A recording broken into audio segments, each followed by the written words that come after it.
আসসালামু আলাইকুম রহমতুল্লাহ বারাকাতুহু। বর্তমানে একটা বিষয় আমাদের মাঝে খুব বেশি ছড়িয়ে গেছে, সেটা হলো যে আমরা সকলেই তালাশ করে থাকি, খুঁজে থাকি যে আলেমদের মধ্যে প্রকৃত আলেমকে, খাঁটি আলেমকে, আসল আলেমকে।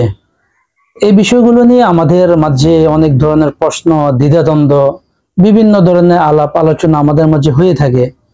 আসলে এই বিষয়টা, এই প্রশ্নটা আমাদের মাঝে কোত্থেকে আসছে, কিভাবে আসছে, যদি সেই বিষয়টা আমরা বুঝতে পারি তাহলে আমাদের অনেক বিষয়, অনেক কিছুর সমাধান হয়ে যাবে। সেটা হলো, আমি প্রথমত আপনাদেরকে একটা বিষয় স্মরণ করিয়ে দিতে চাই। সেটা হলো যে দেখুন, আমরা যখন, এই যে আমাদের বয়সে যারা 30-32 বছর বয়সে আমরা যারা আছি, আমরা যখন ছোট ছিলাম, অথবা আমাদের উপরের জেনারেশন, সিনিয়র জেনারেশন, ওনারা যখন ছোট ছিলেন, তো তখন প্রতিদিন সকালবেলা মক্তবে পড়ানো হতো বা কাচারি ঘরে আরবি পড়ানো হতো। এটা নিয়ম ছিল, অথবা মসজিদের মধ্যে আরবি পড়ানো হতো। তো তখনকার সময় মানুষ যে ইবাদত বন্দিগি করত, তো মসজিদের ইমাম সাহেব যে বয়ান করতেন, ইমাম সাহেব যেভাবে পরামর্শ দিতেন, যেভাবে দিক নির্দেশনা দিতেন এবং যে আমল যেভাবে করার জন্য বলতেন, আমরা সকলেই সেভাবে আমলগুলো করতাম। এটা নিয়ে কেউ তেমন কোনো উচ্চবাচ্য, তেমন কোনো কথাবার্তা এগুলো বলতো না। পরবর্তীতে যখন আমরা আধুনিক যুগে প্রবেশ করছি, তো তখন এখন আমরা আমাদের ফেসবুক, ইউটিউব, ইনস্টাগ্রাম বা বিভিন্ন ইয়েতে গেলে আমরা বিভিন্ন আলেমদের বক্তব্য দেখতে পাই। তো বিভিন্ন আলেমদের বক্তব্যের কারণে আবার আলেমদের বিষয়ে, হুজুরদের বিষয়ে অনেকের অনেক ধরনের বিরূপ মন্তব্য, বিরূপ কথাবার্তা, বা কিছু কথা এমন যেগুলো আসলে প্রকৃতপক্ষে আলেমদের সামনে যায় না, কিন্তু যুক্তি দিয়ে আমাদেরকে খাওয়াই দেওয়া হয় যে যে আলেমরা খারাপ, এই যে আলেমরা উল্টাপাল্টা করে, আলেমরা এমন করে তেমন করে, বিভিন্ন বিষয়। এগুলোর কারণে মূলত আমাদের ভিতরে প্রশ্নগুলো অনেক বেশি পরিমাণে আসছে এবং আমরা অনেকগুলো বিষয় ভালোভাবে মেনে নিতে পারি না। যেমন উদাহরণস্বরূপ আমি আপনাদেরকে বলে থাকি যে আমরা বর্তমানে যদি আমাদের কোনো মাসআলা, শরীয়তের কোনো মাসআলার প্রয়োজন দেখা দেয়, বা কোনো নতুন পরিস্থিতিতে আমরা পড়ি যেখানে আমাদের একটা মাসআলার প্রয়োজন, যে মাসআলাটা আমাদের জানা নেই, সাধারণত আমরা যেটা করি সেটা হলো যে আমরা প্রথমে সুযোগ খুঁজি, যে নিজে চিন্তা করি, নিজে, আমার কিন্তু এই সম্পর্কে জ্ঞান নেই, তারপরেও কিন্তু চিন্তা করি যে হয়তো মানে আমার ব্রেনে হঠাৎ ইসলাম বা হঠাৎ করে ইসলামিক জ্ঞান চলে আসবে, এরকম মনে করে আমরা নিজের চিন্তা করে নিজের একটা পন্থা পদ্ধতি বের করি যেটা আমাদের কাছে ভালো লাগে। যে তখন যেটা আমাদের কাছে ভালো লাগে, যে চিন্তাটা, আমরা মনে করি যে হ্যাঁ এটাই ইসলাম, ইসলামটা এমনই হতে পারে। এমনটা অনেক ক্ষেত্রে করি। আবার অনেক ক্ষেত্রে দেখা যায় আমরা গুগল, ইউটিউব এগুলোতে সার্চ দেই। তো সার্চ দেওয়ার পরে তো আমরা একই বিষয়ের বিভিন্ন মতামত, বিভিন্ন আলোচনা শুনতে পাই। তখন আমাদের আর মাথায় কাজ করে না যে আসলে কোনটা সঠিক, কোনটা বেঠিক, কোনটা আমি অনুসরণ করব, কোনটা অনুসরণ করব না। এই যে আমাদের মধ্যে তখন সন্দেহ, বিভিন্ন ধরনের আলোচনা সৃষ্টি হয়।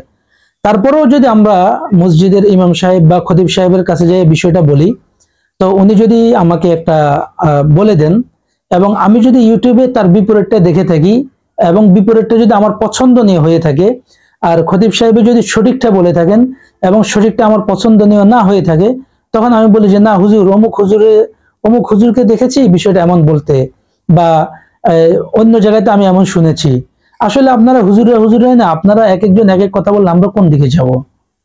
এই যে প্রশ্নগুলো আমাদের মাঝে তখন চলে আসে, এই প্রশ্নগুলো আমাদের মাঝে সৃষ্টি হয়। আসলে আমরা ওলামায়ে কেরামরা সবসময় কিন্তু আমাদের সকল আলোচনায়, বয়ানে, আমরা যারা অভিভাবক থাকেন বাচ্চাদের, আমরা তাদের সবাইকে এটা বলে থাকি যে আপনাদের সন্তানদেরকে ছোটবেলায় নুরানি মাদ্রাসায় ভর্তি করান, কোরআন, হাদিস, মাসালা, মাসাইল এগুলো শিখান, এগুলো তারা শিখুক। কিন্তু আমরা অনেকেই এই কাজটা করি, আবার অনেকেই করি না। কেন করি না? অনেকেই এটা বলে যে মাদ্রাসায় পড়াইলে সার্টিফিকেট নেই, খাবে কি, পড়বে কি। আবার অনেকেই চিন্তা করে যে মাদ্রাসায় যদি এখন সকালে মাদ্রাসায় দিয়ে দিই, তাহলে পরে স্কুলে যেয়ে সে ভালো করে পড়তে পারবে না, উন্নতি করতে পারবে না। তো আমরা চিন্তা করি যে সন্তান দ্বারা আমরা ডাক্তার, ইঞ্জিনিয়ার বানাবো, সে আমাদেরকে টাকা কামাই করে দিবে। তো এই টাকা কামাইয়ের চিন্তায় যে আমরা তার দ্বীনি শিক্ষার বিষয়টাকে বেশি গুরুত্ব দেই না, অথবা ভর্তি করাইলেও আমরা সে কতটা ভালোভাবে শিখতেছে, ভালোভাবে পড়তে পারতেছে কিনা, শিখতে পারতেছে কিনা, এগুলোর প্রতি আমরা গুরুত্ব দিই না। তারপরে এই যে, তো ছোটকাল থেকে বাচ্চা শিখে উঠতে পারে না, মাসালা মাসাইল নিয়ম কানুন এগুলো তার জানা হয় না, বড় হলে তখন যে বিভ্রান্তির মধ্যে পড়ে যায়। আবার দেখা যায় যে অনেকে আছে যে ইউটিউবে তো এখন অনেক ধরনের বক্তব্য, অনেক ধরনের, অনেকেই মানে ইসলামী বিশেষ স্কলার, তারপর ইসলামী বিশেষজ্ঞ অনেক ব্যক্তি আছে। তো তাদের আলোচনা আমরা অনেকেই শুনি। তো অনেক আলোচনাগুলো শোনার পরে তখন পরে আমরা সিদ্ধান্ত নিতে পারি না যে আরে হুজুররা তো আমাদেরকে একটা বলে, এদিকে দেখি আরেকটা বলে। যেমন ধরেন একটা দল আছে আমাদের দেশে যারা তাদের মানে তারা তারা বলে থাকে যে যে তারাই হলো প্রকৃত মুমিন, তারা ছাড়া আর বাকি সবাই তারা মুমিন না, মুমিন থেকে বের হয়ে গেছে। এখন আমি যদি বলি যে তারা যেহেতু এটা বলেছে যে আমরা মুমিন না, কিন্তু আমার তো বিশ্বাস আছে যে আমি মুমিন, আমি পরিপূর্ণ খাঁটি মুমিন, কিন্তু তার কার্যকলাপ, তার চিন্তা চেতনা এগুলো ইমানদারের মতো না, সুতরাং সে ইমান থেকে বের হয়ে গেছে। আমার এই বক্তব্যের কারণে অনেকে আবার আমাকে বলে উঠবেন যে আরে আপনি এটা কোন ধরনের কথা বলতেছেন, এটা কি হয়নি, এটা কি ঠিক হয়নি।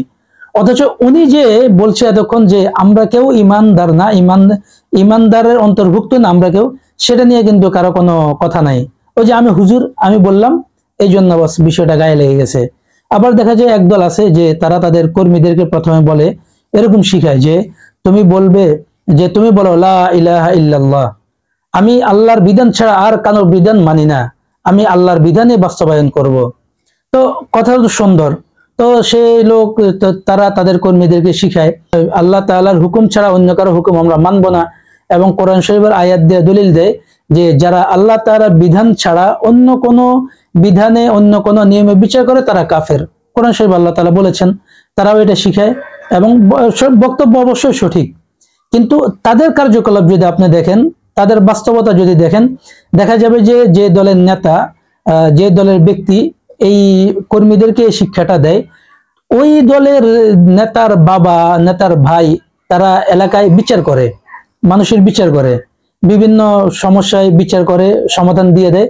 তারা কেউ কিন্তু টোটালি কোরআনের আইন অনুযায়ী, কোরআনের বিধান অনুযায়ী মোটেই বিচার করে না। তো তাহলে ওই ব্যক্তির, ওই নেতার ফতোয়া অনুযায়ী তার বাবা, তার ভাই কাফের হয়ে গেছে, এই প্রশ্ন তো তার কাছে কেউ করে না। আবার দেখা যায় যে যে ওই নেতার বিরুদ্ধে যদি কেউ কেউ কিছু বলে, বা নেতার দলের বিরুদ্ধে যদি কেউ কিছু বলে, এমনি রাগ করেও যদি বলে যে তুই খারাপ, তারপরে দেখা যায় যে তার নামে মামলা করে দেয়। বা তার দলের লোকদেরকে কেউ যদি কোনো কিছু বলে, তখন তাকে বলে যে তুমি বাংলাদেশের আইনের আশ্রয় নাও, বাংলাদেশের এই আইনে তুমি যে তার নামে মামলা করো বা জিডি করো, এই বিভিন্ন ধরনের পরামর্শ দিয়ে থাকে। এখন বিষয় হলো তাদের বক্তব্য হলো কোরআন থেকে তারা বক্তব্য এটা দিছে, যারা আল্লাহ তাআলার বিধান ছাড়া অন্য কোনো বিধানে বিচার করে তাদের ঈমান নাই, তারা কাফের। বাংলাদেশে তো কোরআনী আইনে বিচার হয় না। তাহলে কোরআনী আইনে যদি বিচার না হয়, তাহলে তারা যে আইন কোরআনী আইন না, এই আইন দ্বারা আরেকজনের বিচার হোক, এই উদ্দেশ্যে যে কোরআন বিরোধী আইন দ্বারা তার বিচার করা হোক। তো এইটার জন্য তারা কিন্তু আরেকজনের বিচার চায়, আরেকজনের বিচার কামনা করে যে কোরআন বিরোধী আইন দ্বারা তার বিচার করা হোক। অথচ তারা বলে যে কোরআন ছাড়া, কোরআনের বিধান ছাড়া অন্য কোনো বিধানে বিচার করলে এটা তারা মানে না, তারা গ্রহণ করে না, এবং এটা পরিপূর্ণ, তারা যারা এই কাজ বলে তারা কাফের। এই যে দেখেন তাদের কাজ আর তাদের বক্তব্য পরিপূর্ণ সম্পূর্ণ বিপরীত, একদম ধোঁকাবাজি, প্রতারণাপূর্ণ বিষয়, প্রতারণাপূর্ণ জিনিস। তো তাদের বক্তব্য শুনে যদি আপনার কাছে মনে হয় তারা যদি আলেমদের বিরুদ্ধে বক্তব্য দেয় এবং আলেমদের বিভিন্ন দোষ নিয়ে তারা মানুষের সামনে দাঁড়ায়, আর মানুষও যদি তাদের তালে তাল মিলায় যে হুজুর খারাপ, হুজুরে এটা হয়ে গেছে, হুজুরে সেটা হয়ে গেছে, তাহলে বিষয়টা অত্যন্ত আফসোসের বিষয়, অত্যন্ত দুঃখের বিষয় যে কমন সেন্স একটা জিনিস কাজ করে না। যে ব্যক্তি সার্বক্ষণিক প্রতারণা, মিথ্যা, ধোঁকা, এই জাতীয় কথাগুলো, এই জাতীয় কার্যকলাপগুলো করে থাকে, কথা বলে একরকম, কাজ করে একরকম, সে মানুষকে বলে কোরআনের বিধান ছাড়া অন্য কোনো বিধানে বিচার মানে না, কিন্তু তারা নিজেরা আবার কোরআনের বিধান বিরোধী অন্য বিধানে বিচার হোক এটা তারা কামনা করে। তাহলে বিষয়টা স্ববিরোধী হলো না? তো তাদের বক্তব্য অনুযায়ী তো তারা নিজেরা ঈমান হারা হয়ে গেল। এই জাতীয় লোকদের বক্তব্য শুনে যদি আমরা নিজেরা আলেমদেরকে দোষ দেওয়া শুরু করি, আলেমদেরকে দোষারোপ করতে শুরু করি, তাহলে তো এটা আসলে আমাদের জন্য অত্যন্ত লজ্জাজনক এবং আমাদের জন্য হতাশার।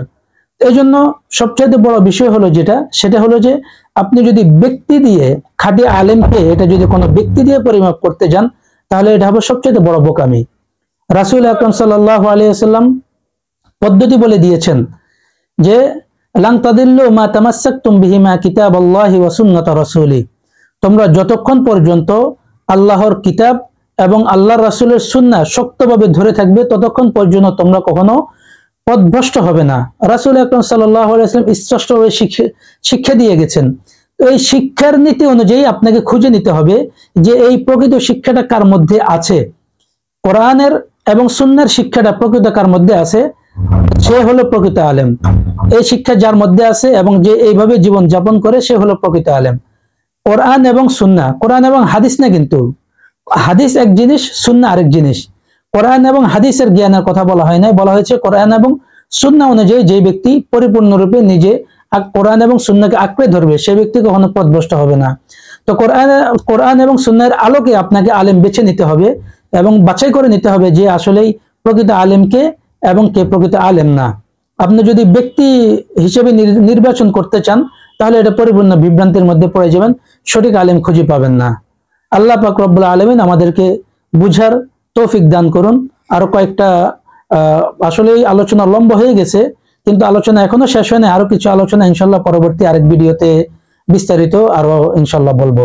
আসসালামু আলাইকুম ওয়া রাহমাতুল্লাহ।